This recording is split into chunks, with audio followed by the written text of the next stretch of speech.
I'd like to welcome our presenters and listeners to this timely Zoom seminar for reflections on strategies of peace building.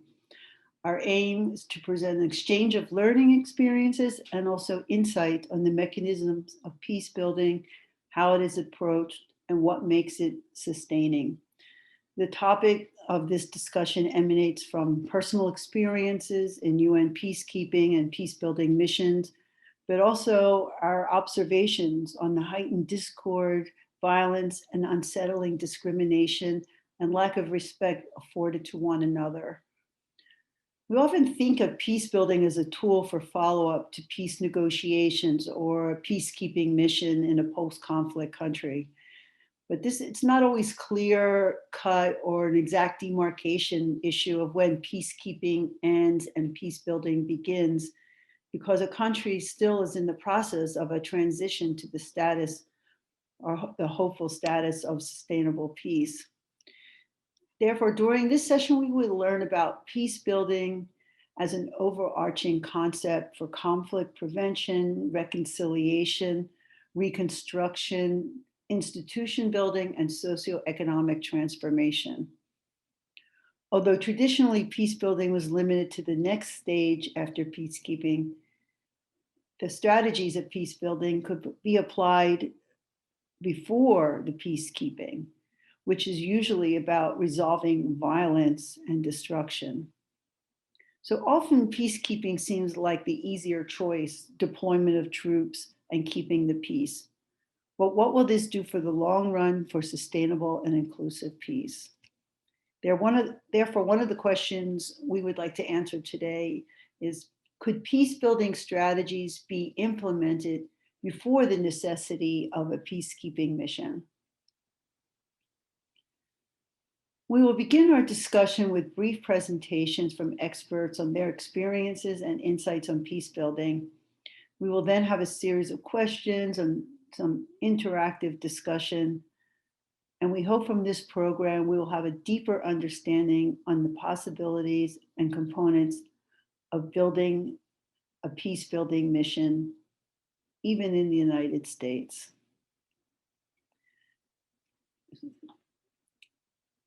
Our speakers for today begin with Dr. Gregory Sterling, who is an American religious scholar, academic, and researcher. He's the Reverend Henry L. Slack Dean and Lillian Kloss Professor of New Testament at Yale Divinity School. He is a former dean of the Graduate School at the University of Notre Dame. Dean Sterling is an author and an editor of 8 books and 100 articles. His opinions on discord in the United States have appeared on CNN.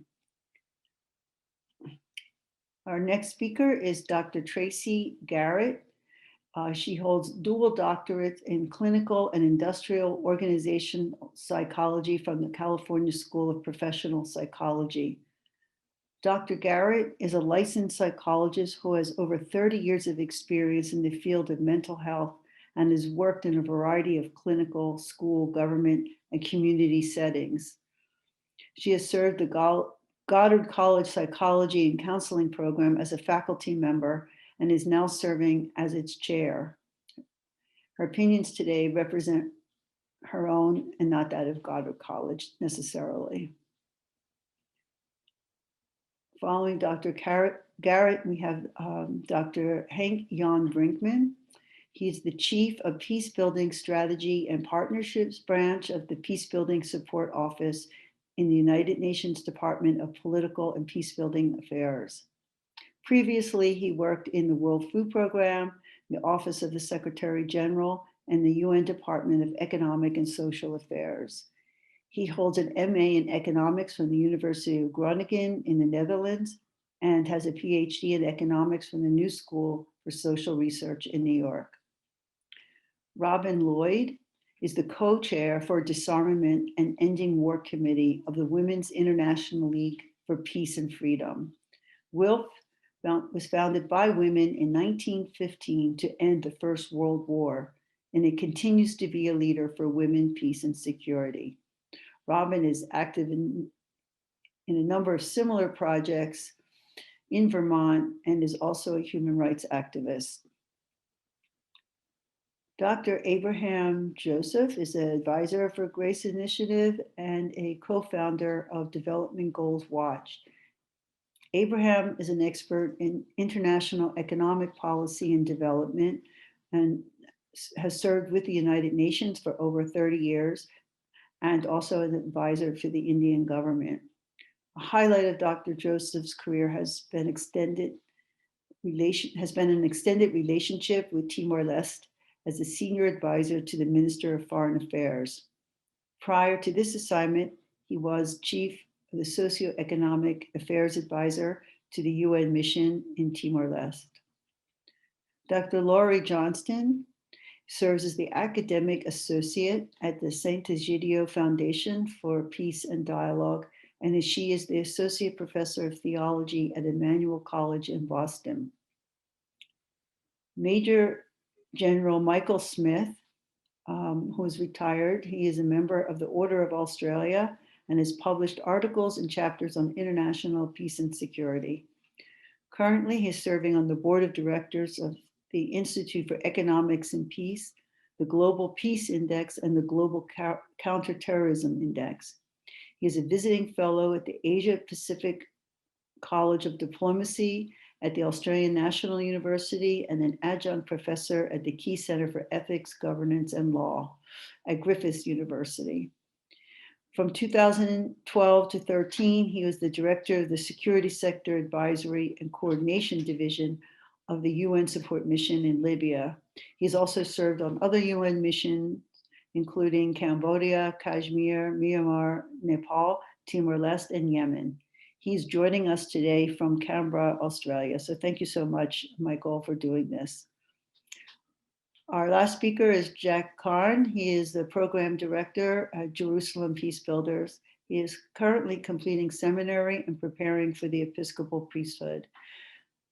Thank you so much for all your time and sharing your expertise with us today. We'll now begin with Dr. Gregory Sterling. Thank you. Thank you very much, Yvonne. I greatly appreciate the invitation to be with you today. I want to begin by expressing my own personal appreciation to all of the people on the panel for the lives that you have led, your careers, your dedication to the promotion of peace.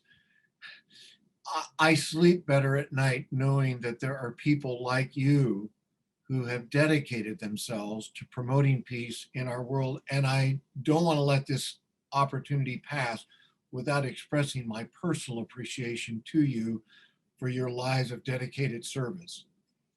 This is real, and it's real to me, even as the dean of a school at a major university. In 2001, I was a visiting professor at the Israel Institute for Advanced Studies in Jerusalem. I planned to visit the Dome of the Rock on a Saturday that September with a good friend of mine from Princeton who was also in Jerusalem. But on Friday, September the 28th, the second Intifada broke out and simply changed the world as far as those of us who were in Jerusalem were concerned. I saw things that I hope I never see again, lived through things that I would prefer never to live through again, and realized in that particular context that religion was a factor. It was not the only factor. This is a complex situation, as anybody who knows the Middle East understands. But I began to just think that religion maybe counted for too much in Jerusalem in that time period. On the other hand, I've grown up with a very positive image of religion and of the role it can play in helping to bring about peace. For me, growing up in the 60s here in the United States, it's hard not to think of the civil rights movement. I've been flabbergasted to learn that today Martin Luther King Jr. is not remembered as I knew him growing up. He's remembered as a civil rights leader or a social activist, even by the current generation of African American people. But what did King say about himself? He said, I'm quoting now, "I am many things to many people: civil rights leader, agitator, troublemaker, and orator. But in the quiet recesses of my heart, I am fundamentally a clergyman, a Baptist preacher. The church is my life, and I have given my life to the church." End of quote. King was not alone. He gathered around him, as many of you will know, a group of ministers. One of the most famous, at least as time has evolved, was John Lewis, whom I had the pleasure of meeting and visiting with. But John Lewis started, according to one autobiography, preaching to the chickens at age 5 and delivered his first formal sermon at age 15. But Lewis, for all that he did for the civil rights movement, whether you're thinking about his organization of the National Student Movement, the Freedom Riders, what he suffered at the Edmund Pettus Bridge on that fateful day out of Selma, was at heart a minister and a politician. For all of his life, he never lost that combination. The point I want to make is that at the heart of the civil rights movement, there were a group of Christian ministers who understood that religion can work to promote human well-being, peace in our society. Let me give you one illustration from Yale, just so that this is brought home today. In 2014, Yvonne, who's one of our alums, very generously asked if we could host a discussion of people from the UN, ambassadors and various diplomats, with some academics here at Yale University to try to deal with the situation in Iraq. This is after the US had invaded Iraq. The tensions were incredibly high. And so we organized, I got 3 faculty, one a faculty member from the law school, one a political scientist, and a faculty member from the divinity school to serve as representatives from Yale. And then Yvonne persuaded several people from the UN to come and to speak. There were about 30 of us all together, diplomats and faculty academics joined in a private conversation. One of the guests I invited was a good friend of mine named Sean Casey, whom John Kerry had appointed to establish and to develop the Department of Global Affairs and Religion in the US State Department.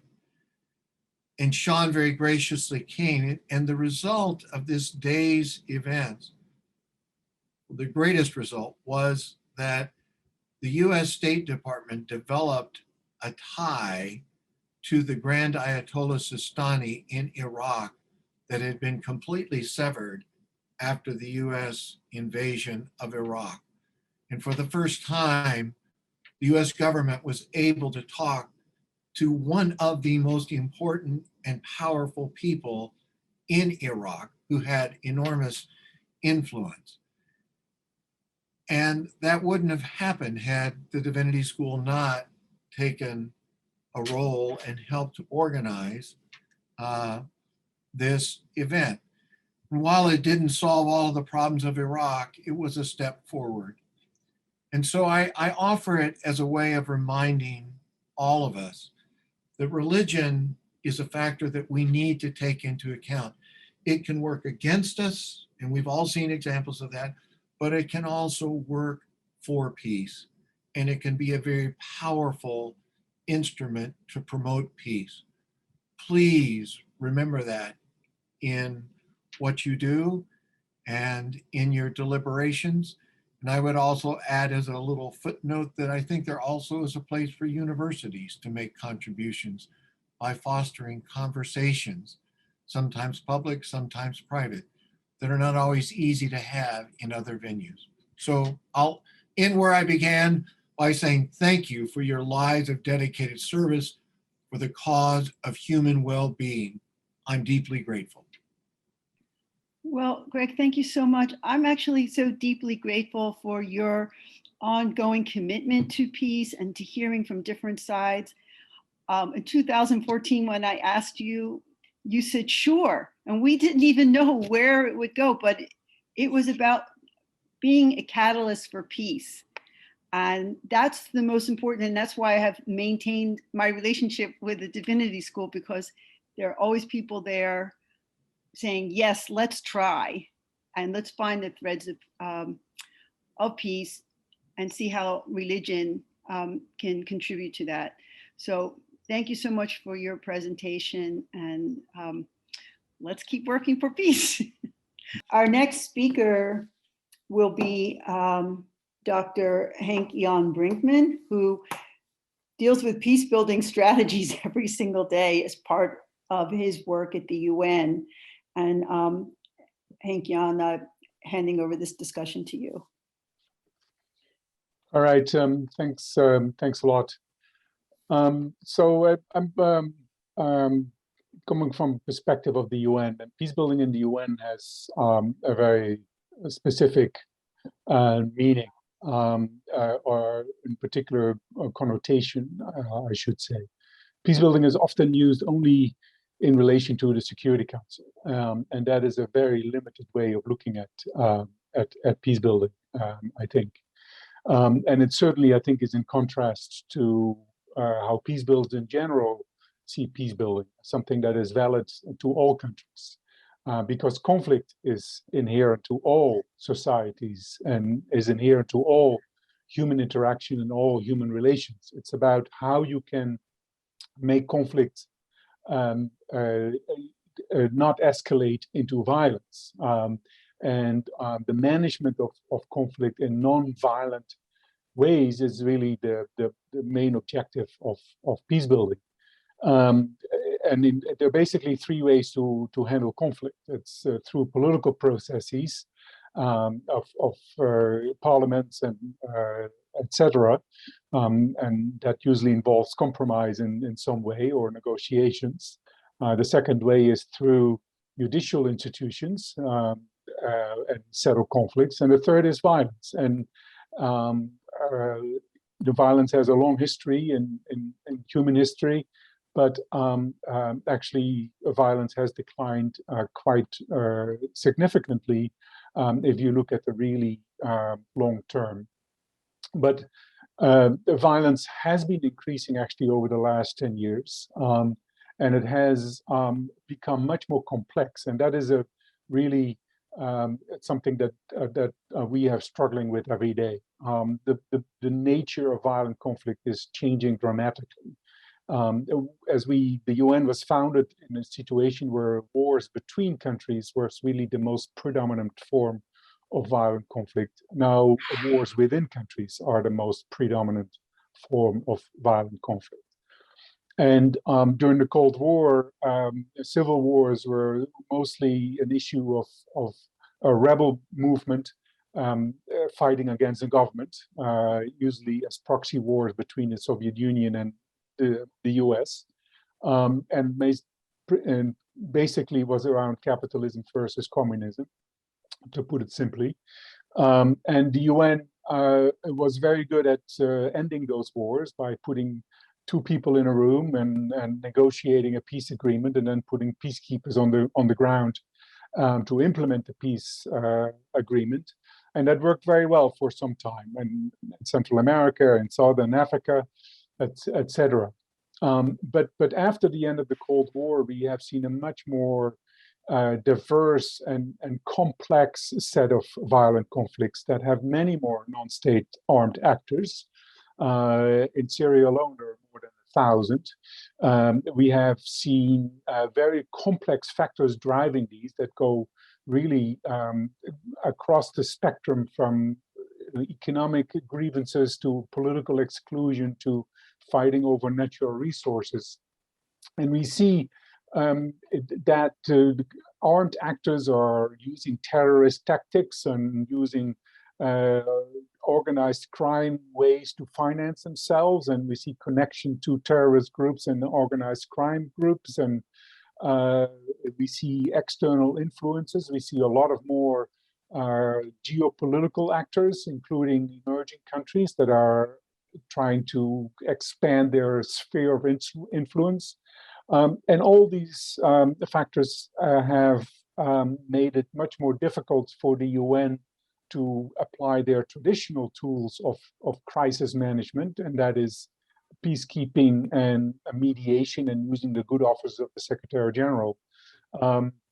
And that really does mean that peacebuilding has come to the fore much more clearly within the UN, because it has a much wider set of tools, including a wider set of actors, because peacebuilding is something that really is the responsibility of the entire UN system, including the development actors, including the humanitarian actors.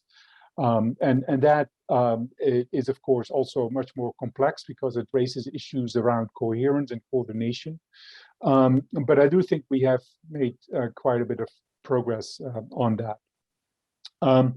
And in that sense, we are dealing with a group of countries that I have defined as conflict-affected countries, and that at the moment includes about 43 countries that either have a peacekeeping operation or a special political mission mandated by the Security Council, or receives money from the Peacebuilding Fund, which my office also manages. And in that group of countries, we are very much focused on the prevention of violent conflict, and we are looking at it in a much more cyclical way rather than the linear way, as was very common in the UN. Which goes back to the Agenda for Peace of Boutros Boutros-Ghali of 1992, who really does talk about peacemaking, peacekeeping, and peace building as a linear process. But we have found out that linear process is really not working anymore in the context of today, because we often don't know when T is 0 and a war starts, and or T is 0 when a war ends. It is much more cyclical, and about 90% of the wars or the violent conflicts that we see today occur in countries that have seen a civil war or some kind of violent conflict over the last 30 years. So it is much more recurrent.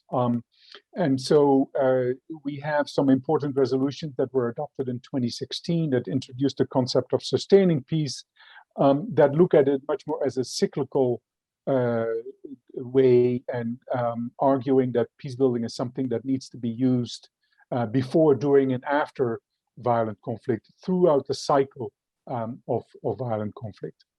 So that partly addresses some of the points that Yvonne made about whether peace building is something that we can use before peacekeeping, and that is something that is now very clearly recognized also within the United Nations, including in the Security Council, where the agenda item was changed from post-conflict peace building, and Russia was always insistent of putting those two words, post-conflict, in front of peace building whenever we use the word peace building, to an agenda item that is called peace building and sustaining peace. And the General Assembly has also a similar agenda item.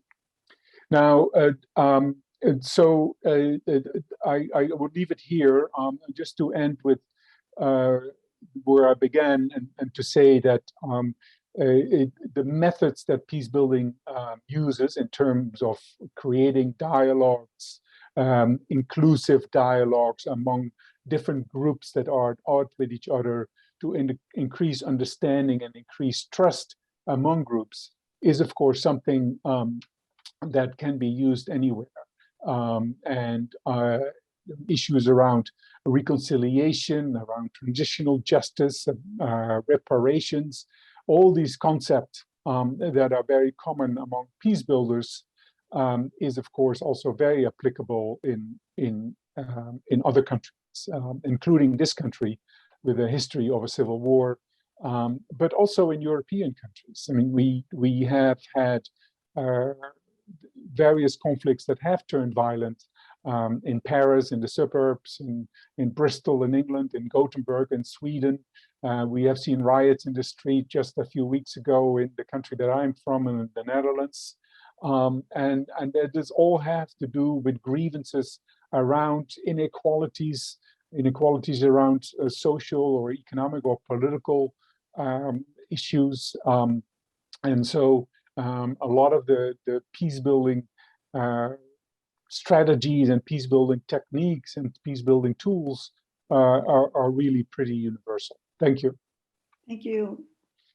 Okay, Robin, would you like to give your presentation now? You have to unmute. Where's Robin? Yeah, so I guess I'm so honored to be here amongst all of you. I'm an activist in Burlington, Vermont, USA, and I was under the impression that this was more local efforts at peacemaking, and specifically in the state of Vermont. So maybe I'll shorten my words a bit. Well, I think it can be peacemaking and peace building. We have it from the very broad concept, but the idea is how it can be applied in many other circumstances. Yeah. Well, I don't know whether you all know the organization I belong to, Women's International League for Peace and Freedom. It operates at the United Nations and also in sections. I think it's 36 sections around the world, and then a number of branches here in the United States. But WILF was formed over 100 years ago in an effort to stop war, even before being able to vote or even to hold bank accounts. Women from both sides of the European war that started in 1914 crossed borders to meet in Holland and try to mediate the war. We did not succeed, but we started an organization that continues today. And as I say, we're quite active at the United Nations, and one of the issues that we've been very involved with is the passage of Security Council Resolution 1325, which passed the Security Council in the year 2000, and that mandates women's participation in peace settlements around the world to whatever degree that's possible. So though I'd like to bring up 4 issues that deeply affect our state, and that is gun control, the F-35 airplanes, military toxins, and divestment from military and nuclear weapons. What deeply concerns us here in Vermont on the issue of gun control is that the legislature established limits on magazines. You know, those are the things you put on the gun that allow you to make it an automatic weapon. They removed legislation that would have prohibited the manufacture, possession, or transfer of semi-automatic assault weapons and high-capacity magazines in Vermont. This is legislation that could have impacted the factory in Georgia, Vermont, called Century Arms, that refurbishes imported guns with high-speed magazines. They add those magazines to the guns that they buy in large numbers from overseas. Century Arms firearms have turned up south of the border, where federal authorities say they've become the weapon of choice for Mexican drug cartels. Over a 4-year period, more than 500 Century Arms imported weapons have turned up in Mexico, according to the Frontline report. Most of these weapons have been upgraded with military-style capabilities. This continues to be shocking to us that progressive little Vermont allows this kind of gun running, basically, to kill people in Mexico. We look forward to stronger legislation in the future. Second, we are continually frustrated at the unanimity amongst our elected officials to permit the stationing of F-35s at the Burlington International Airport. Senator John McCain spoke truth to power several years ago. He said the F-35 project is an example of commercial greed at its most indefensible, one of the greatest boondoggles in recent military purchasing history. And I mean, I'm sure you all know on the international level how the United States is kind of pushing these very high-powered, very destructive jet bombers on countries around the world. Why do our otherwise sensible and liberal officials continue to impose this ear-busting outrage on the populations of Burlington, Winooski, and Williston, all of whom have voted against stationing the jet fighters in their neighborhood? Then I go on to tell about a film that is being made. I won't go there. We've also discovered that these military jets can be retrofitted to hold low-level nuclear weapons. So we're very concerned about that and supporting a bill in the state legislature right now. The recent disappointing announcement of an increase in military spending by the Biden administration follows in line with all previous Republican and Democratic administrations, where we're told that we have to buy more weapons to fight and kill enemies we don't even know that we have, but which the military industrial complex is working hard to create. The impact of this extravagant military spending has saddled us, that is, communities around military bases, with the after effect of this military preparedness. We have discovered that the Vermont Air National Guard base at Burlington International Airport has severely contaminated the Winooski River and the environment throughout the region with PFAS chemicals known as forever chemicals that don't break down. The level of the toxins suggests that fish in the Winooski River and in Lake Champlain may be unhealthy to eat. So we have joined up with, WILF has joined up with other groups to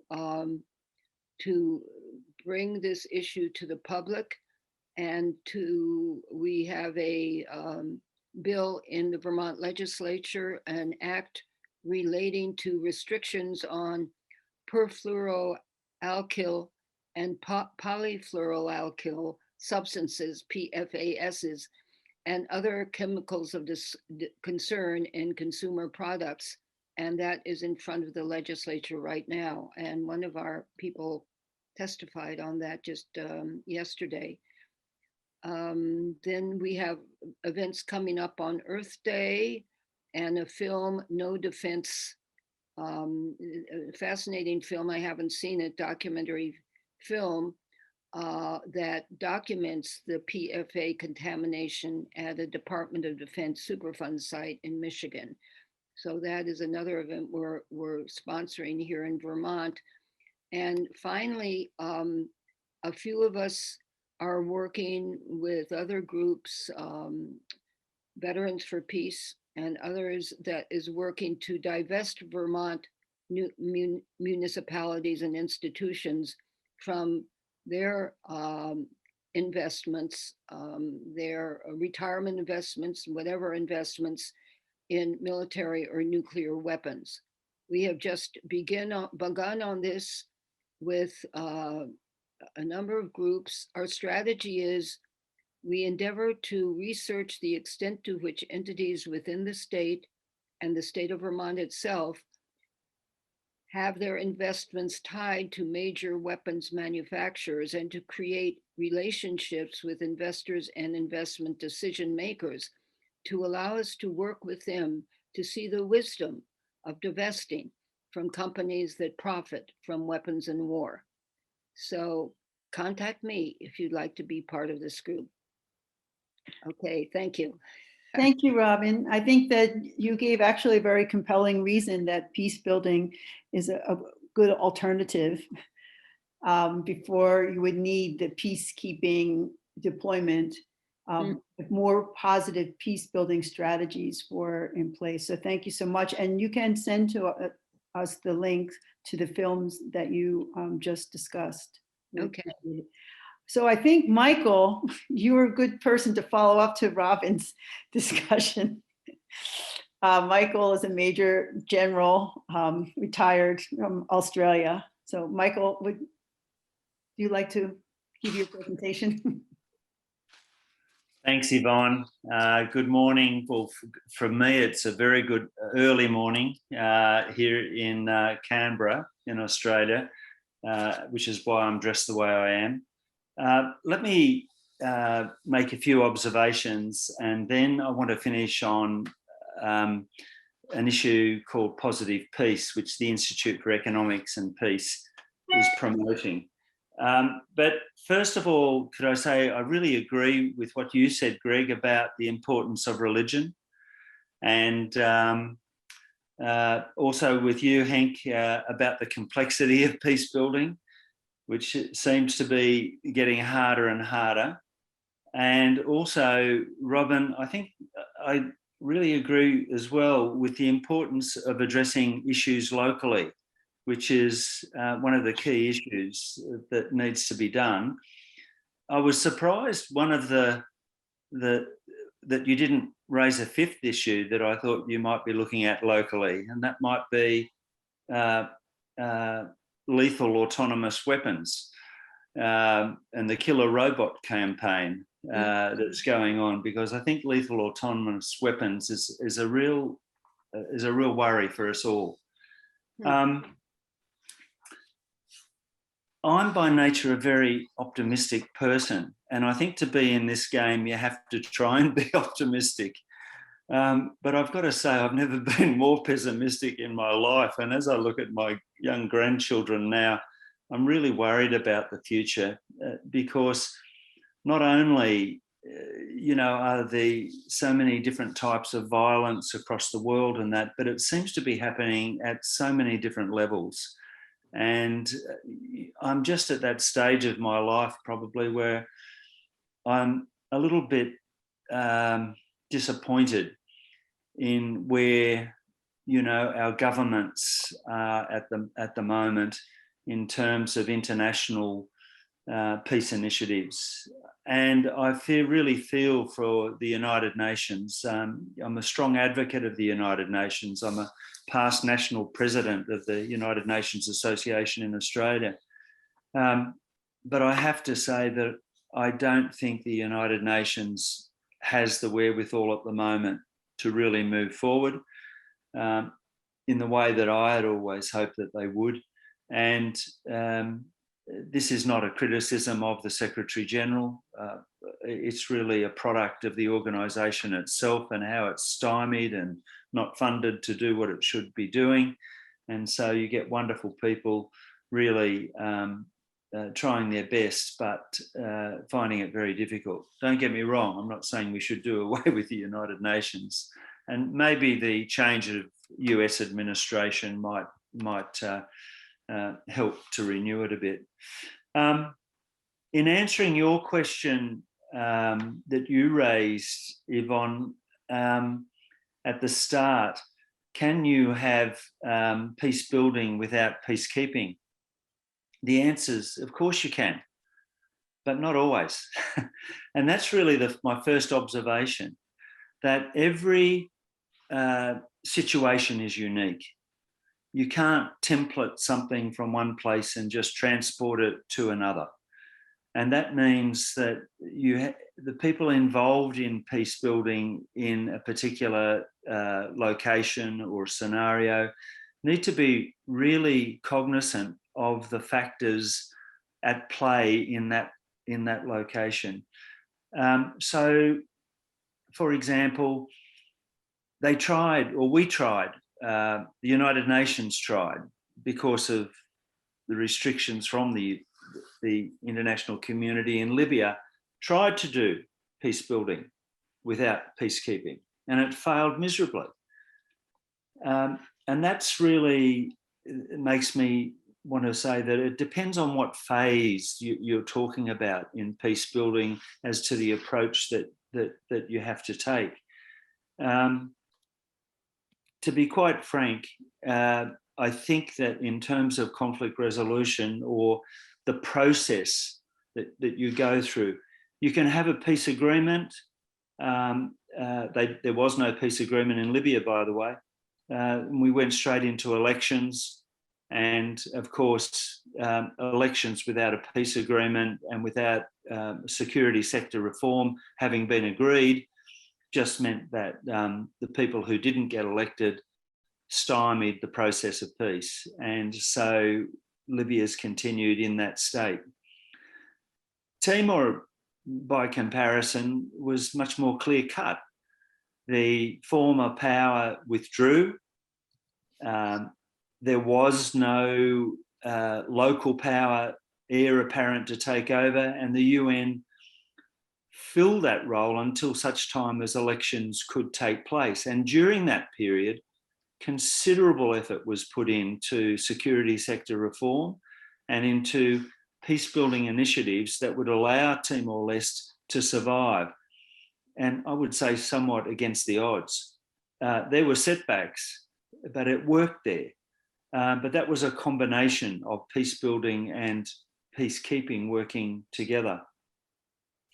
I often say that in all of these issues around peace-building, we have to think internationally or think globally and understand all the conditions that will affect a particular situation. But then you have to plan nationally and, most importantly, act locally. In other words, we need a top-down approach to peace building at the same time as we have a bottom-up approach. And unless they both work together, success will be probably not persistent. You'll have so many setbacks. And it's so hard to get that top-down, bottom-up approach.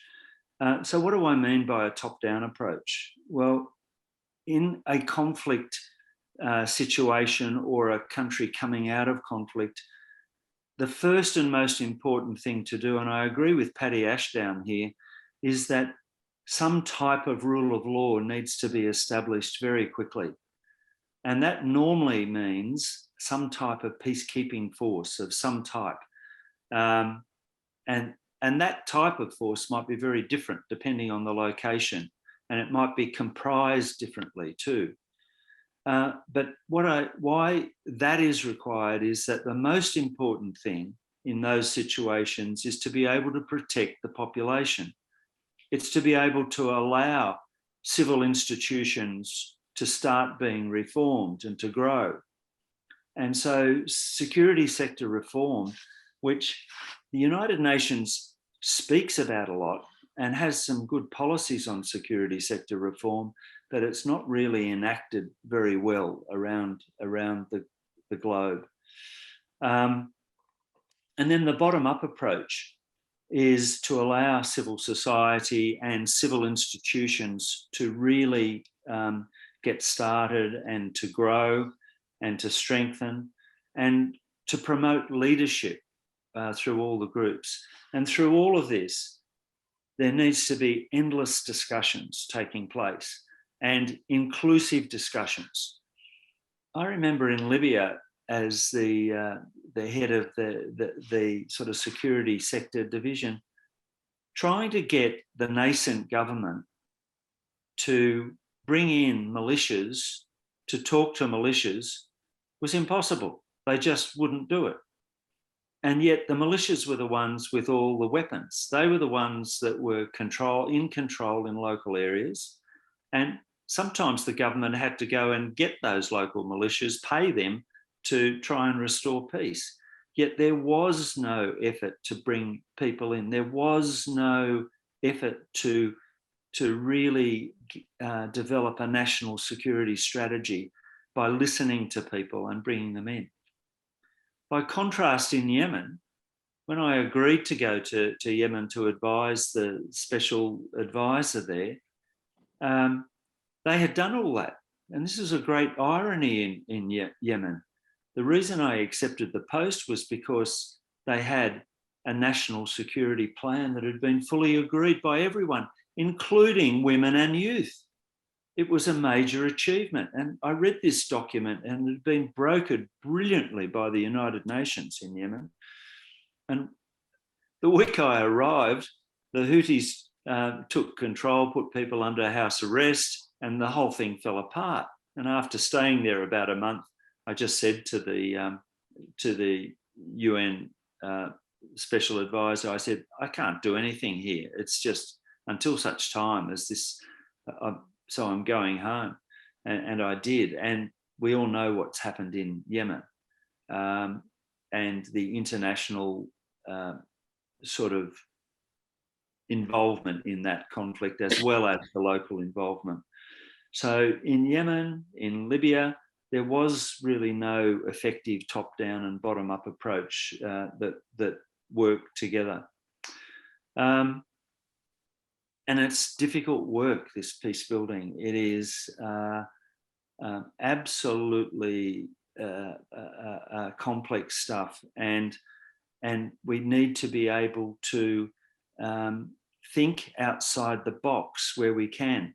I used to say to our development people in Australia, I'd say, I think you're putting your effort into the wrong areas. And they'd say, what do you mean? And I'd say, well, in a lot of these areas, particularly in Timor and the Pacific and that, I'd say, I'd be investing heavily in sport with the young people, stops them going into martial arts groups and develops leadership with them. And it would have cost us nothing to redevelop all the soccer fields, or football fields as they call them there, and start sporting teams and do those sorts of things, and building from the ground up, peace initiatives from the ground up. So let me just say a few words now about positive peace, which is what the Institute for Economics and Peace is really promoting. And I won't go through, the 8 pillars of positive peace, because you can, if you're not aware of them, you can look them up yourself. But I really like this concept of positive peace. It's the best I've sort of seen. And I've not had a hand in writing it, so I'm not trying to fly my own banner here. A lot of thought has gone into it. And the reasoning behind positive peace is that the founder of the Institute, Steve Killalay, is basically a person who comes from a computer analytical background. And his belief is, if you can't measure something, don't waste your time on it. And that's what positive peace is about. It's, if you look at its 8 pillars, it's able to measure it. But more importantly, is it can be used at every level. It can be used at the local level. It can be used at the national level. It can be used at a regional level. And I think this does provide not the answer, because you still then have to go down and look at the parameters and what you're doing in positive peace. But it is a great way, a great mechanism, I think, to go into such peace building situations and say, let's have a look at these 8 pillars and apply those 8 pillars to your situation and see what's most important and what's not. So it provides a mechanism for discussion. Because unless everybody can be at the table and everybody can participate, then peace building probably won't be effective. Everybody has to learn from the other people and has to respect the other people and try and come up with some type of solution that will at least work for the majority. And that's not easy. And of course, it's so difficult in those situations where you get warlords or centers of power and weapons and all the rest of it. You know, I was hopeful in Myanmar a few years ago that we might actually break the nexus there. I thought with Aung San Suu Kyi coming to power, that would change it. And look where we are in Myanmar now. And if you go back to the peace agreement that was established in Myanmar, it was never implemented.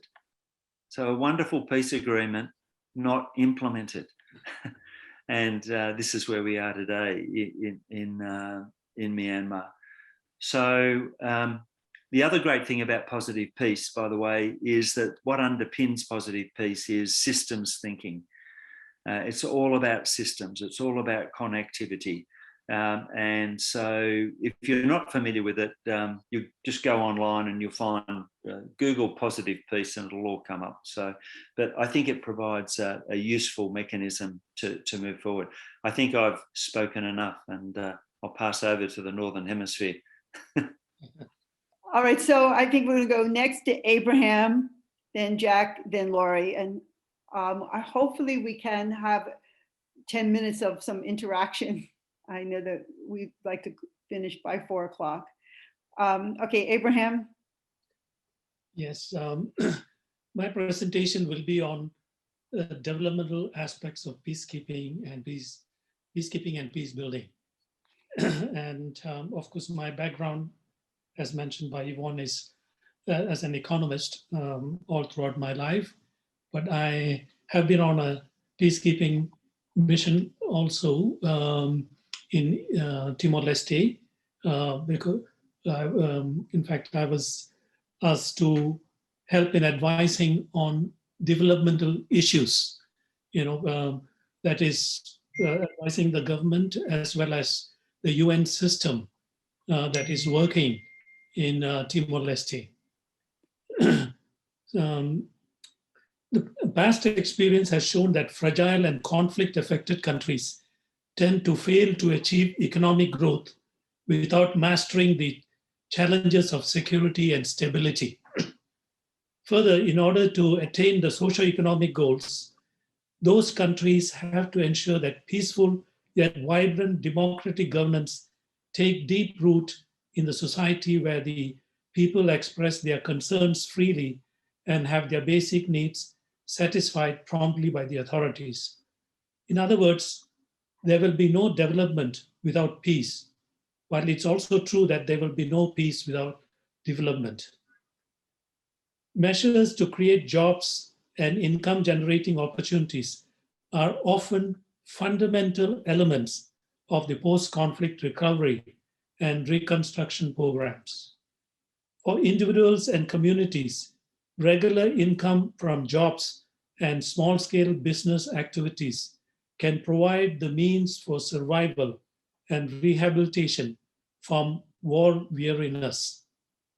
They are also keys to reaching out and reintegrating ex-combatants and returnees who fled home during the conflict. In short, employment and income generation are crucial for instilling peace and building confidence in people and societies. Promoting job creation is challenging in the best of circumstances, and far more so in the post-conflict context. Advancing employment growth requires a thorough understanding of the underlying economy and market conditions. In the post-conflict countries, there is an urgent need for restoring markets and access to markets for goods, services, and labor, which have ceased to function amid the utter collapse of wide-ranging economic institutions. Furthermore, job and livelihood support through the reintegration of ex-combatants, refugees, and internally displaced persons require continuous monitoring to avoid undermining or reversing early achievements already realized in the communities where social networks and kinship ties that had existed before were destroyed during the conflict. creating employment for youth, many of whom were either affected or involved directly or indirectly in combat, to tap into the vitality and skills is a particularly difficult challenge. A delicate balance has to be stricken between priority security concerns and equity considerations, especially when targeting specific individuals or groups that were previously involved in conflict, such as ex-combatants and the youth. Overall, socio-economic recovery and reconstruction program should be managed to benefit, to the extent possible, the entire population. The United Nations policy for post-conflict employment creation, income creation, and reintegration, formulated in 2009, provides coherent and comprehensive strategies for promoting post-conflict employment and income generation, which can be considered as a guide for policy making, not only for the United Nations, but also for the governments of the conflict-affected nations and the humanitarian organizations assisting them in the recovery and reconstruction. The policy includes 3 programming tracks, each with a different focus. Although the 3 tracks can start at the same time at the end of the conflict, and all the 3 tracks promote in one way or another employment and income generation, each focuses on different through interlinked schemes. Track A focuses on stabilization, Track B on recovery and reintegration in communities, and Track C on long-term job creation and income generation at the national level. Track A aims at the provision of immediate employment and basic skills training for the conflict-affected population, especially vulnerable groups such as ex-combatant, returnees, displaced persons, youth, and women. Program actions include creating and providing vulnerable groups with emergency temporary jobs by providing cash for work openings and public employment services, as well as the basic livelihood and startup grants, including cash aid. Cash for work is a collection of small, rapidly implemented projects that allow vulnerable groups to benefit quickly from short-term income earning opportunities by clearing debris, restoring the natural resource base, and repairing and rebuilding the infrastructure. Now, Track B seeks to combine the 3 types of interventions. 1, capacity building, 2, community-driven recovery program, and 3, local recovery measures. Capacity building refers to strengthening national, regional, and local capacities for creating employment and income generating opportunities in communities. Community-driven recovery programs support restoring social and economic capital in communities such as productive livelihoods and health and education services, as well as community infrastructure, including irrigation canals and tanks and roads and bridges. Local economic recovery measures serve as a window of opportunity to assist the communities in the introduction of creative and value-adding income-generating activities, such as high-value crop cultivation, agro-processing and distribution, renewable energy development, and tourism. Now, Track C aims to scale up to the national level the work under Track B on creating and enabling and fulfilling necessary conditions for sustained growth in employment and income generation. Fostering and enabling an environment for long-term employment and income generation involves 1, support for policies to increase employment, 2, private sector development, 3, conduct of a broad-based dialogue among stakeholders on the country's development goals for the future. Now, Timor-Leste, where I was posted, and of course Yvonne was also there and I also understand Mr. Michael Smith was also in Timor. It's a post-conflict country that has made successful transition to peace and development, where the above mentioned 3 tracks of the employment and income generation measures have been implemented in order to provide relief to the population who had lost livelihoods during the years of conflict. Now, to conclude, it's important providing jobs and livelihood to its citizens is vital for a nation emerging from years of conflict. And also employment and livelihood assets enabling the affected individuals and families to earn a regular income, which can accelerate their process of regaining normalcy. And lastly, providing employment and income generation opportunities give the people, particularly the youth among them, an alternative to violence for applying their energy and talent and a hope for a better future. Employment can also promote social healing, encourage the return of displaced persons, and improve social cohesion of the communities, all of which will deter to the recurrence of conflict. In fact, I would like to close by saying that I have written a book which was launched at the UN on Timor-Leste. It's called The History and Development of Asia's Newest Nation.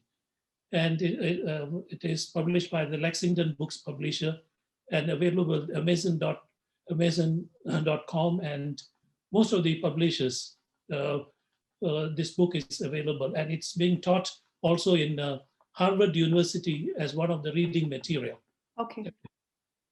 Thank you, Abraham. I just would like to say that I think maybe President Biden is taking some of those steps that you presented on economics for peace building in the United States.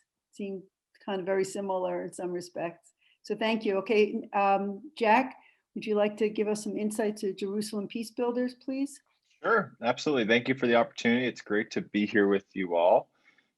So Jerusalem Peace Builders was started in 2011. It's an interfaith nonprofit organization, and our work focuses on bringing Americans together with Israelis and Palestinians. So Greg, your words resonated with me when you started off our panel discussion, and also what other people have said about the inclusion of religion in the peace building process. And that's what JPB really focuses on.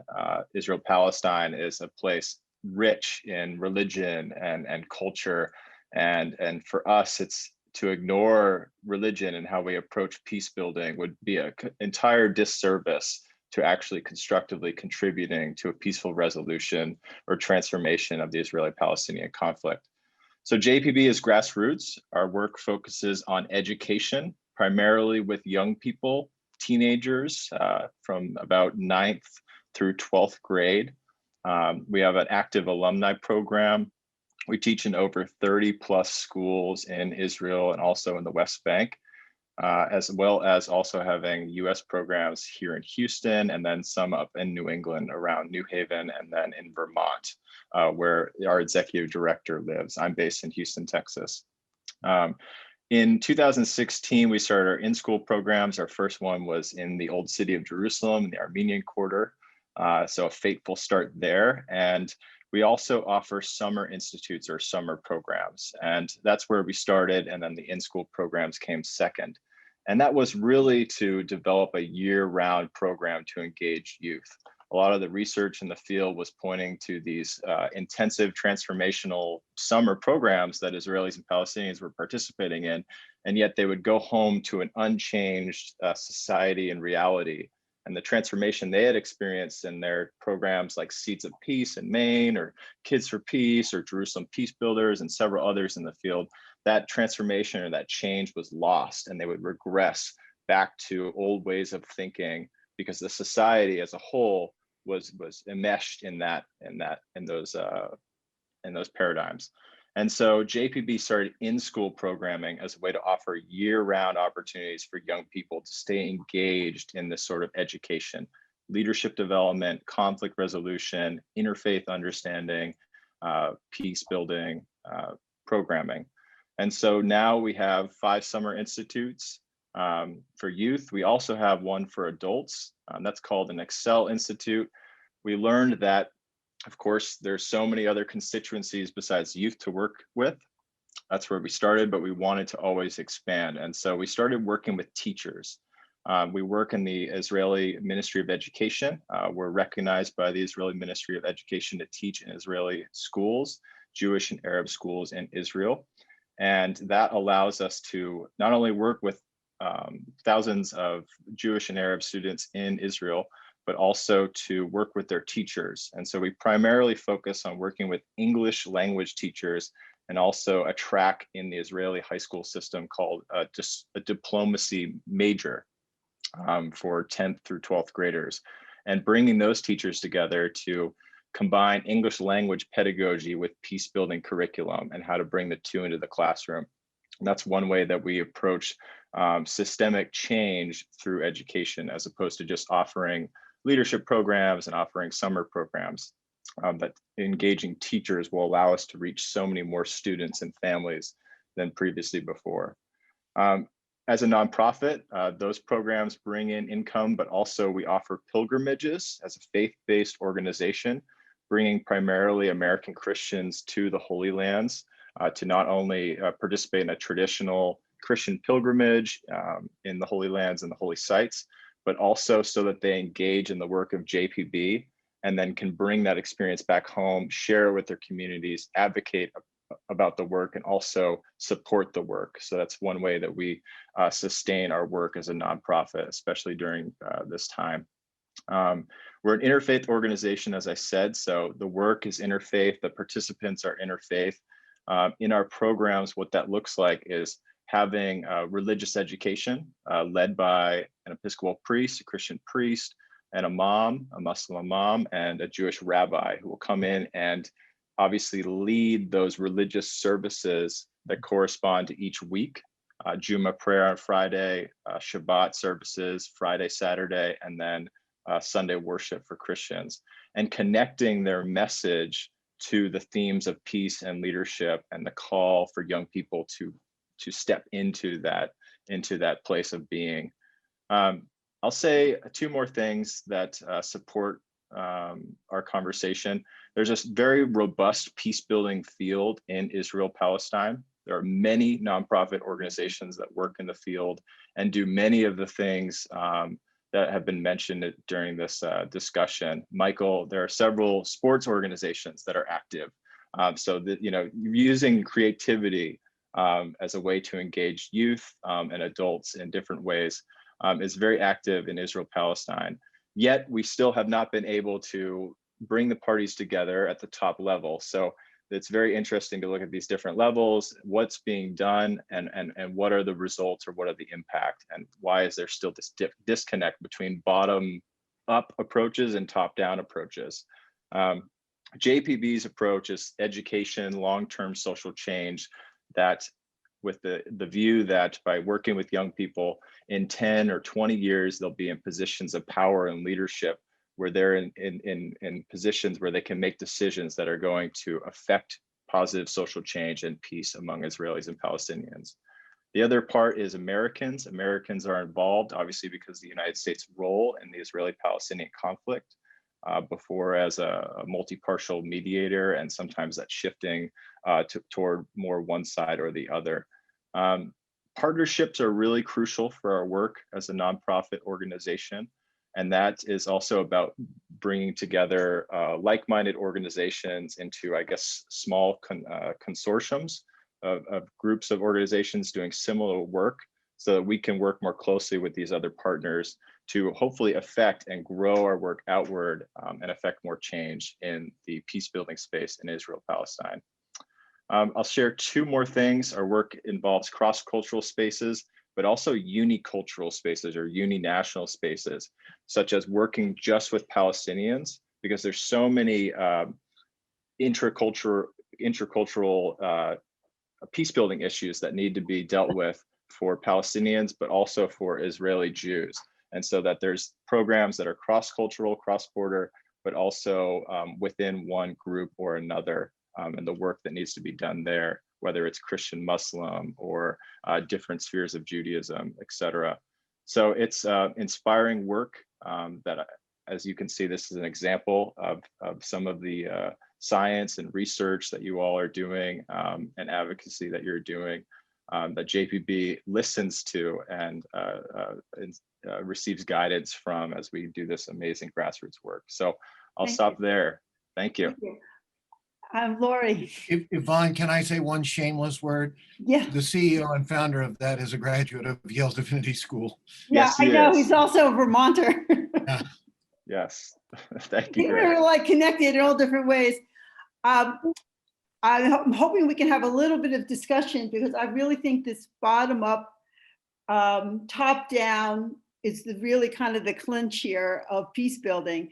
But Laurie works for Sant'Egidio, which has been involved in peace building for, I don't know how many years, 30 years.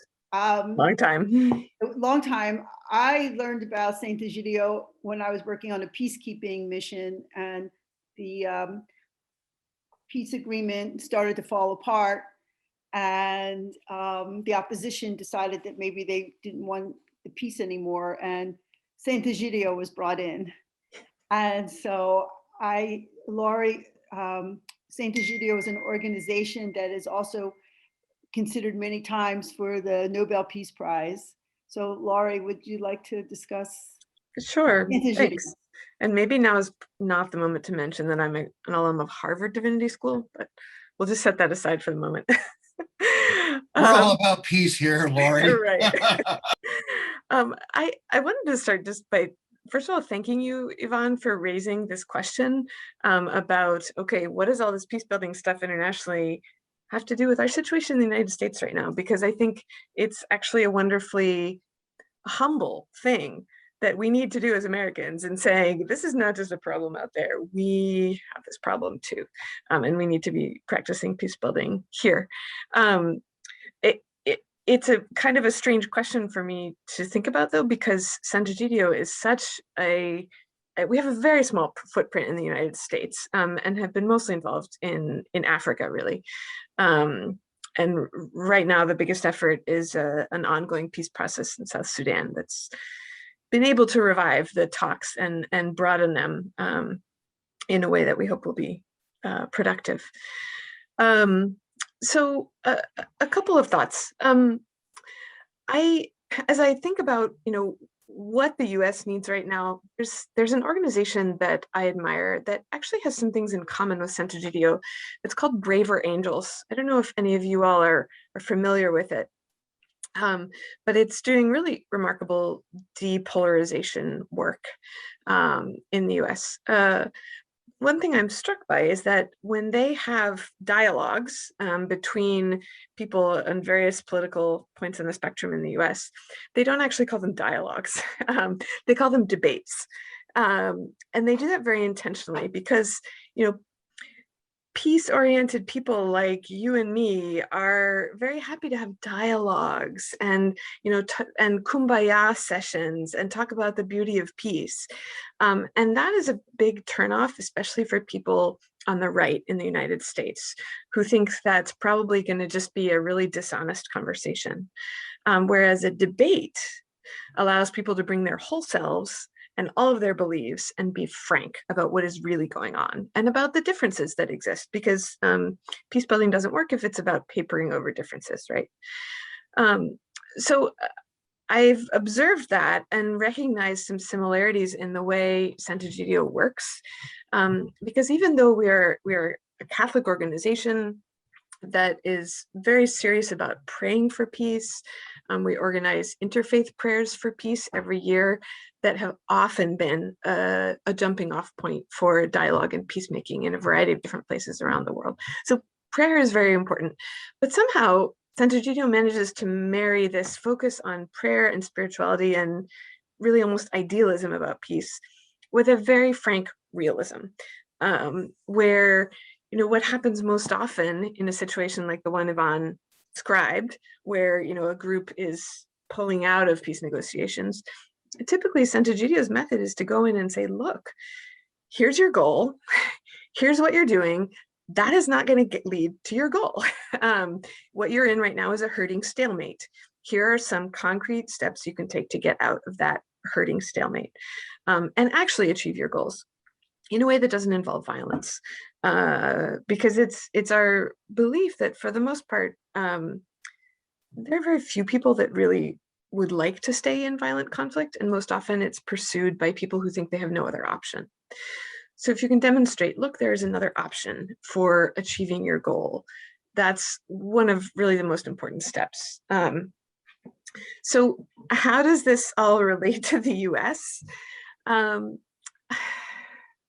a little bit challenging to say.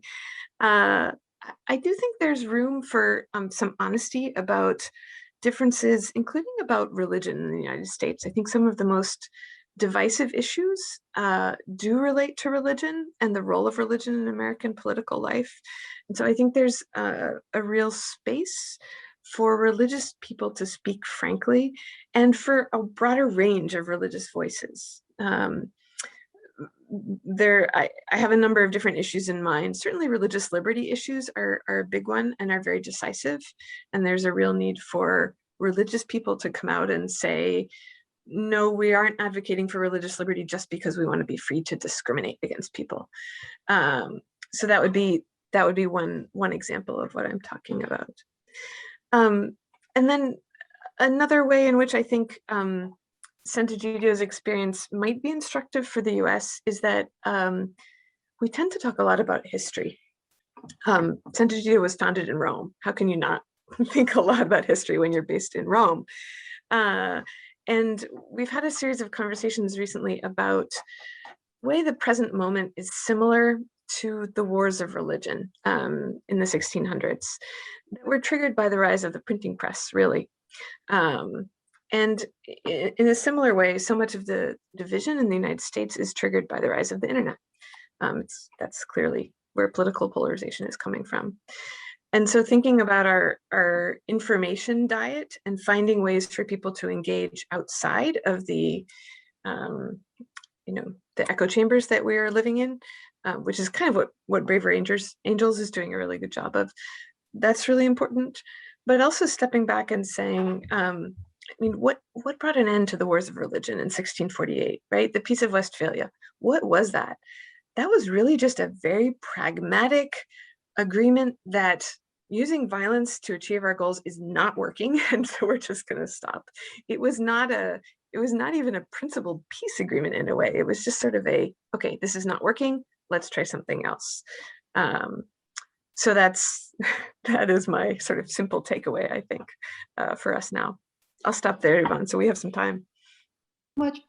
First, maybe that's what we need. A proclamation, bottom up, top down.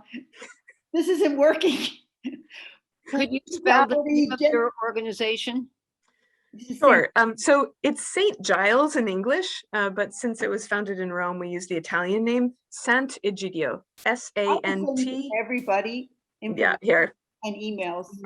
So I'll put it in the chat. Yeah. So I thinking another thing that Sant'Egidio does, it carried out programs for the poor to bring dignity, not just handouts, but what it was known for in the very beginning was having these dinners in Rome with tablecloths and nice dishes and asking all the homeless to come for dinner. So, if we're looking at this peace building, this bottom up, part of it is just reclaiming human dignity for everyone. And it seems that what's happened, at least in this last year, we've got to see everything but human dignity, from food insecurity, rise in gender-based violence, police brutality, heightened racism. And so bringing dignity into this equation is really important. And I know that's like one of the aims of Sant'Egidio. But I think, Michael, you hit the nail on the head by saying it's top down, bottom up, and even like the UN tries to do something similar by bringing in civil society and having engagement in the field. but how would that look like? And also bringing in the religious organizations. But it seems like this kind of marrying of these two are kind of important, not just in terms of idealism, but pragmatically, as Laurie pointed out. From Dr. Tracy Garrett. Okay, thank you so much. Really, it's an honor and a privilege to be here with you. And there were a couple of things I was thinking about as you invited me to kind of speak about peace building from a mental health and a community perspective. Just let me start out by saying at Goddard College, I'm the program chair for the psychology and counseling program. I've been at Goddard since 2001. I also have the opportunity to work for a nonprofit that's based in Washington, D.C. It's called Progressive Life Center. It's a human services firm where we do child welfare, behavioral health care, and juvenile justice. So at Goddard, at Progressive Life, whenever we engage in opportunities to do anything around conflict resolution, we are clear that there has to be some kind of truth and reconciliation to get to peace. You cannot have peace without truth and reconciliation. That's why people in the street are going, no justice, no peace. That's for real. And people's truths are different. But there are some truths that in the United States, we haven't dealt with. And until we can get to that, you know, there's going to be these upheavals because it needs to happen for the shift to come, you know. But, you know, when is enough going to be enough? And from my perspective, we are all instruments of peace. We are all instruments of peace, but the peace has to start within. So when I'm approaching my work, whether it's with individuals, whether it's with families, communities, organizations, government entities, I use an approach and a framework that I learned at my beginnings at Progressive Life Center, which is called N2. And N2 is a central Bantu term, which means life force, essence of life. And it's really based in energy and the flow of energy. And we know everything is about energy. Life is energy. The vibrations that we feel around the planet, that's energy. And the energy that's going on now is disrupting our atmosphere. But with N2 and this approach, there are 4 principles. And the principles are harmony, balance, interconnectedness, and authenticity.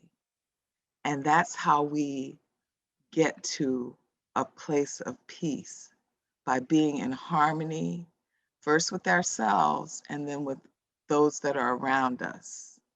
And we got to get some balance with these opposing forces.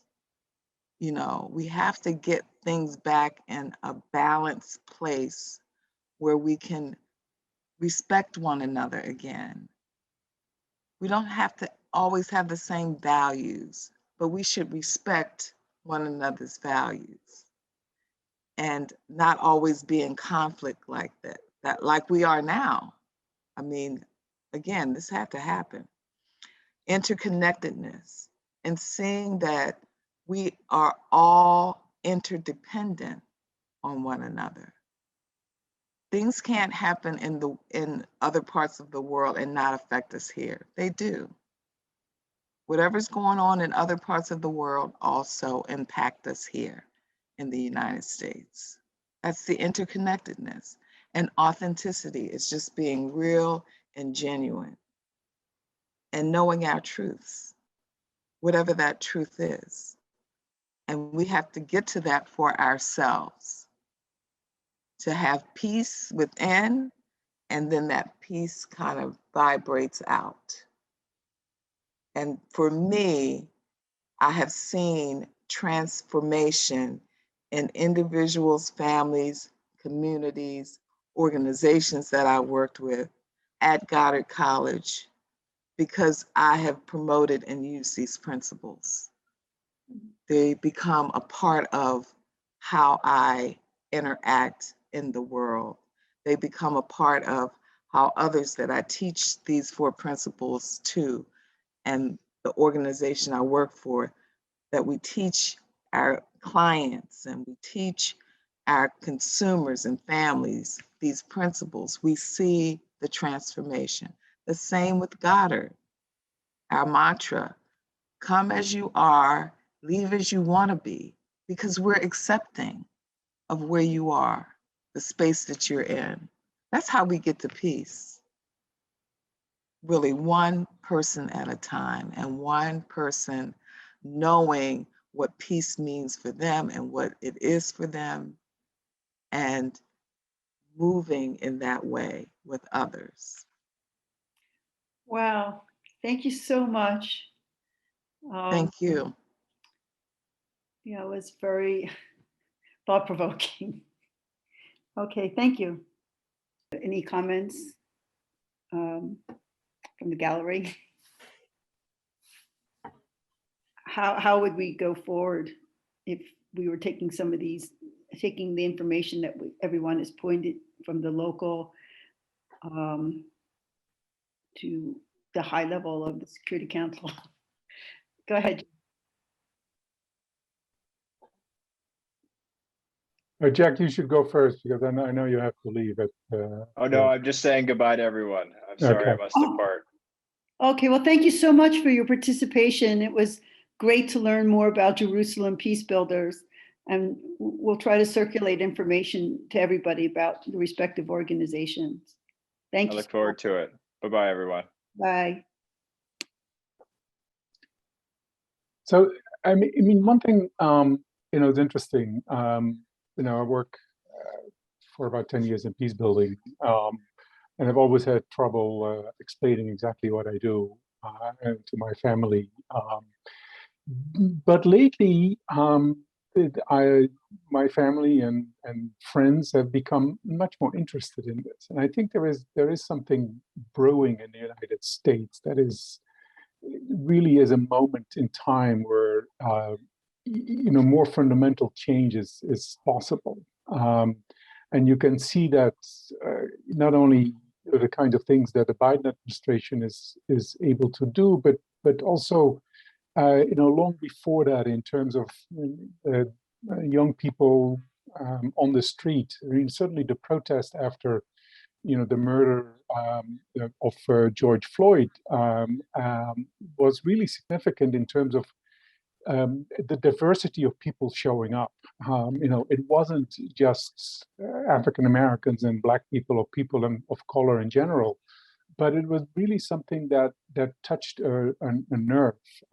And the debates about racism everywhere, including actually at the United Nations, that is not only happening in the US, but globally. I think the sense that not only do we have to deal with the racist injustice, but also with the economic injustice and the inequalities, that I do think that something is ripe. I think. I mean, I think today a committee in the Congress decided to adopt a resolution to establish a committee to study reparations. I mean, that is quite significant. I mean, we're of course far away from having a reparations program in the United States, but just the fact that this is actually really seriously discussed at the moment is quite significant, I think. So coming back to my point, I think that peace is something that is people are really interested in this because of January 6th. But even I think before that, the polarization that the Trump administration caused and actually exacerbated, I should say, because the polarization goes way back before that. I think the realization that it really can lead to violence, and the trajectory of how these things do lead to violence is something people have become interested in. And I think doing more about what peace means for everyone, and I totally agree with Michael about the positive peace concept, and this goes back to Johan Galtung in the 1970s, where peace is not just negative peace, being the absence of violence, but it's also positive peace about having the values and norms and institutions and all of that supports sustainable peace over the longer term is really something that I think people have become interested in, and so focusing on that might be something that is really worth pursuing. And I know that other people, there's a Plus Peace campaign and the Alliance for Peacebuilding and Partners Global are all working along these lines. And so I don't know whether we can really, join forces and do something around this. My wife was just suggesting, we need a Netflix series about peace. Like, you have these 20 minutes series explained. They explained like the CRISPR technology in 20 minutes and what DNA is and what the mRNA vaccine is. And so we need something like that on peace. And then I think, there might be something to it. Robin? Oh, yeah. Okay. I have a question, which I think some of you know more about this and could answer, but I wondered whether one of the problems with peacekeepers who are in, someone said, many different countries, if that was made up of if it was exchanged with Nonviolent Peace Force, the organization which I'm acquainted with, and they have received more money apparently in recent years and are active, I believe, in South Sudan and Sudan. What if that were spread out so that you didn't have a group of soldiers from one country who know each other, and for example, in Italy in Haiti have caused different problems because of the peacekeepers. If they were nonviolent volunteers, wouldn't that be better? I'm just wondering. You want to say anything, Michael, about that? I don't mind answering, but I think you might want to answer that coming from the military. One of the problems with peacekeeping that has bedeviled the United Nations is that it relies totally on the willingness of member states. The thing that the Security Council would never agree to was the formation of, if you like, an independent peacekeeping force wearing united, or that was united, totally United Nations, and so we've got into a situation where some terrible things have happened in peacekeeping missions by peacekeepers of certain nationalities, and it is a real problem. At the same time, one of the trends in peacekeeping that I think has been lamentable is that a lot of first world nations have moved away from peacekeeping, and then developing countries have moved into that space as a way of making income for their own soldiers and service personnel, and so it has been a real problem. Robin, I don't know that at the end of the day, if a peacekeeping force goes in, I think you're going to need, if there's not a United Nations, if the people aren't sort of all United Nations, it's going to have to be nation states that provide them. And so they're going to be in contingents because that's the way that armies, navies, and air forces are constructed. But I'd be interested to know more about your concept for that, and perhaps we do that separately. Yeah, I think there's been some success of these peacekeepers. There was another group that we did some workshops with because symbolically they're showing they are not about, if you're not in a military uniform, you are symbolically a person of peace. And therefore you are promoting peace from a personal level and showing by example. But, you know, it's hard to say what would happen in certain situations without support and UN peacekeepers, the military go under fire. There's myriad of problems with the peacekeeping because it is under different contingents and they report to their contingents and not to the UN. The force commander still is somewhat independent to the UN SRSG. So where these peace builders or unarmed peacekeepers would go and how they would work, let's say with the UN, or would they work with some of the other civil society? And I guess that they're just different questions, but there's a lot of merit to their work and what they do in the field. And Hank has his hand raised. Oh, I don't want to cut you off. I just wanted to add. No, I'm also familiar with the nonviolent peace force, and I'm very supportive of it. And I think it really is something that the UN should look at. And I think actually some of what they do is actually funded by the UN. And some of my colleagues who work in peacekeeping are very supportive of this as well. And it goes back to the changing nature of violent conflict, because the violent actors nowadays are not recognizable anymore because they wear army fatigue and because they operate in command structures and all of that, because they are looking like regular citizens and are hiding among the general population and might even be supported by the civilian population because they deliver certain services. I mean, we know that that's how they operate, to provide social services that the government does not deliver because it's in marginalized regions and remote areas of northern Mali, northern Burkina Faso, etc. And so there is really a need for engagement with communities. And actually, we developed just UN system-wide guidance on community engagements, on peace building and sustaining peace.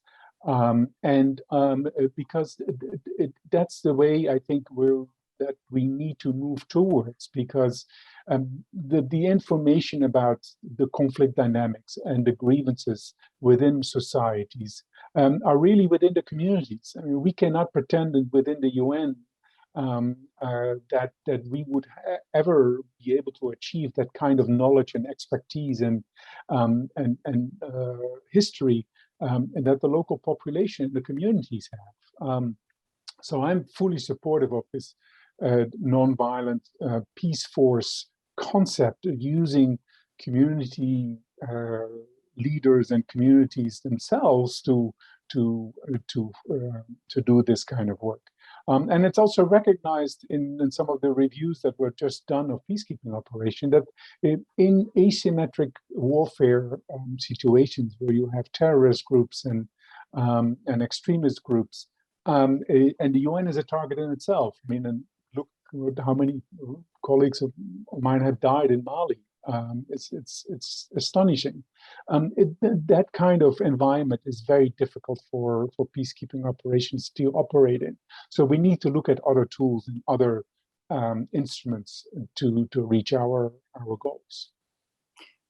I just want to say, and then I'll go to Abraham, that could even be an example for the United States, because let's say if we bring out National Guard, it could still have a sense of hostility or them versus us, and the same thing with the police. So having these unarmed peace force probably can be applied in a lot of places, not just in a typical conflict environment. I think they are working in the US now. I think they, Oh, yeah. great. Mhm. Seems, I want to get in touch with them. Abraham. I would like to touch on community engagement in post-conflict countries. My experience in Timor-Leste particularly, I would like to bring to your attention that, you know, there were these martial arts groups. They were fermenting trouble in Timor-Leste. And the United Nations and the agencies and also UNICEF, we developed a strategy of inviting Jackie Chan to come to East Timor, Timor-Leste. And he came over there and he invited all the martial arts group. There were so many groups in Timor-Leste. They were constantly fighting against each other and creating havoc during the, what you call, our peacekeeping mission over there. And he invited them to the massive stadium in Dili. And he demonstrated to them and taught them some new techniques and all that. Of course, they consider Jackie Chan like a god, all this martial arts group. And what was very interesting was that after that, he gave a talk to the what do you call, those who came there, the martial arts group leaders and or the students over there, that please, he told them that please do understand that, you know, karate is only for self-defense and for self-discipline. It's not to attack anybody.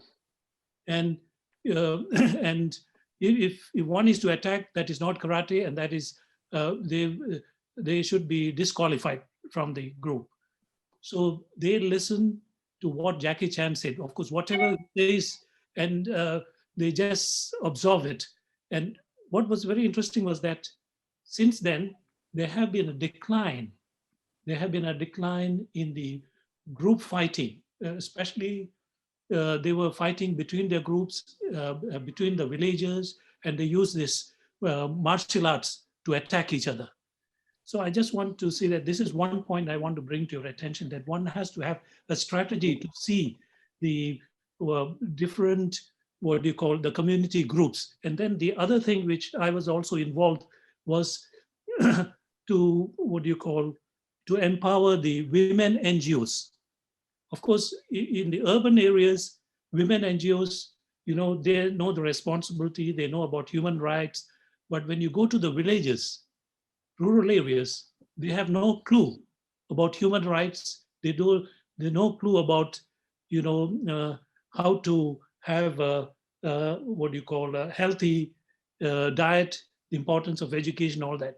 So the UN system played a very important role in the rural areas in empowering them, making them understand, and also even cooking food in front of them to show that this is healthy food to eat. There are what do you call, vegetables and various fruit trees over there, but they just, in rural areas in Timor-Leste, they just eat rice and some beans, that's all.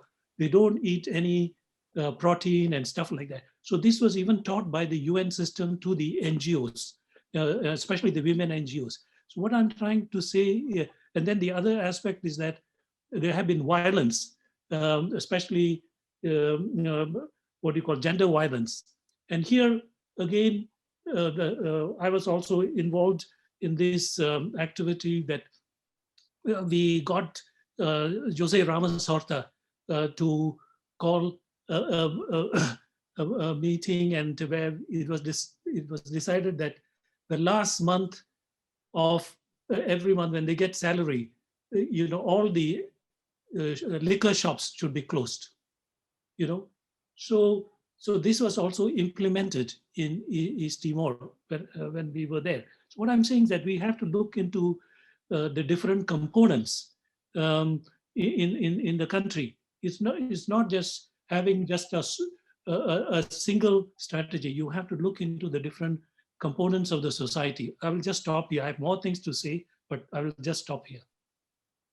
The one thing we started in Timor-Leste was the Democratic Governance Forum, and that brought people from different sectors of society with the government. So it was both ways, top down, bottom up, to discuss issues, whether it was pensions, education. And the process was not just about learning about pensions, but the fact that people could actually ask questions, enter into discourse without entering into violence, because in that environment also people couldn't come together from different places and not end up in a fight, which could happen probably in the United States. Just quickly, only one more point I want to say, very important. You know, when we were there in Timor-Leste, you know, the MPs, members of parliament, they were given training about their responsibility, the role of the opposition, what their responsibility is, role of the what you call ruling party. So the MPs were trained, and then they were taken for a trip to South Africa, to India, to see how the democratic countries are functioning.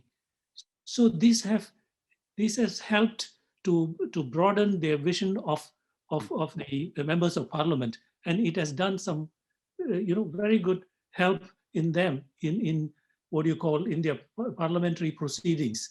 And it certainly has you can see that so many elections have been held, I think 4 or 5. You know, it was totally, there was no disruption at all, you know, and everybody knows their own response. Of course, there have been problems off and on coming in, but it has been by and large, you know, brought under control. So I just want to mention the importance of also training the parliamentarians in the post-conflict countries, what their responsibilities are, and also the judiciary, very important. Judiciary, the civil servants, all these need to be trained. Otherwise, what will happen is we'll be going around the circle. After the peacekeeping mission leaves, it falls back into again what you call calamity in those countries. So these are important when you talk of capacity building, institutional building, infrastructure building. This we need to take all this into consideration in these post-conflict countries. Okay, thank you. Greg? Yvonne, could I just very quickly talk about composition and premature withdrawal. Composition of peace missions is critical, getting the composition right. So, for example, in Timor, the mission was initially established on the Kosovo model and had to be changed dramatically. Thankfully, it was. In Bougainville, which is not a UN mission, but an Australian and New Zealand sort of led mission, it was military led but unarmed, and it was successful. And it was through Bougainville that we learned a hell of a lot about the need to have civilians, not just military, and police. And then, of course, when Australia went into the Solomon Islands, that turned out to be totally police-led, with just some military support and civilian support. So composition and arms issues are very important. And the other issue I just talk about is the Security Council wants to declare success as soon as possible, and they want to withdraw peacekeeping forces. And we know from East Timor that was the wrong thing to do. And I could have told them that, because if you were talking to Timorese, they didn't want the peacekeeping force to leave because they knew what would happen if it did. And of course, then it had to go back. Well, there's a lot of missions been going on for like 30 years. I'm not sure the Security Council is so keen. I mean, a lot of missions going on way beyond 10 years. That's right. That's right. Anyway, I'll shut up. Yeah. Okay. So I wanted to offer one example in the United States of a way in which, from the bottom up, things can be addressed that I think is important. And I would assume that all of us would agree that what drives and feeds a lot of the conflict is the sense of injustice and deprivation, whether it's violations of human rights, but just deprivations, economic, health deprivations, food. So I have a friend who's a medical doctor. He's also a minister. His name is Scott Morris, who he graduated from this school, went to medical school at Emory. And when he graduated, he did an internship and then asked, what is the largest city in the United States that needs healthcare more desperately than any other? And the answer at the time was Memphis, Tennessee. So he moved to Memphis, Tennessee and started what he calls church healthcare. And a couple of years ago, they helped to buy, along with several other not-for-profit organizations, an abandoned Sears and Roebuck distribution center. This is over 1 million square feet. And he has managed to bring to this not only a group of physicians who provide care for what they call the working poor of Memphis, 100,000 people in Memphis. And if you're poor, you can go there actually anybody can go there, but the fee is $35 no matter what you need. If you need an MRI, it's $35. If you need to be hospitalized, it's $35. The hospitals agreed that they would provide the rooms if the physicians would agree to provide their services for free. Oh, that's so He great. has a dental center there and has a man that used to be at the USC School of Dentistry who's from Memphis and retired and now donates his time working there. They have an eye care center. They have a place where they teach people how to cook and eat nutritious meals. They have the YMCA is there. I mean, they've tried to provide a way, and it's touching the lives of 100,000 people. And what struck me about that, I'll just declare my own politicals. I was so glad when Obama got the healthcare package through. And then we had the next president who was trying to undo everything. This was a type of a safety net for a lot of people. But I'm saying that the reason I said that I think religion is so important is sometimes it's a way of motivating people to act, to care for other people at their basic needs, and to provide that relief and care. And once you do that, you take away some of the anger, some of the sense of injustice, which is rightly present with these people. And it helps to build peace in a long-term way. So I do think that looking at grassroots efforts like this and others is, I'm just one I know because he's my friend. But those can play important roles, and also racially, in the case of Memphis, this has an important role to play as well. So I offer that as just one example within the US of how people can try to address one particular community. That's a great example. It's bringing healthcare, bringing people together, and also giving back to them their dignity, and that they are worthwhile persons, and that the healthcare is like another whole nightmare in this country. But Laura, you put church health up. That seems really interesting. I took a note of that. That's what Greg was just referring to. Yeah, okay. Thank you. I think we're going to conclude. I would, we'll make a recording of this, and maybe we'll try to make some notes, or I pass it around and we can come up with ideas. I do know that we're not the only people thinking about peace building in the United States.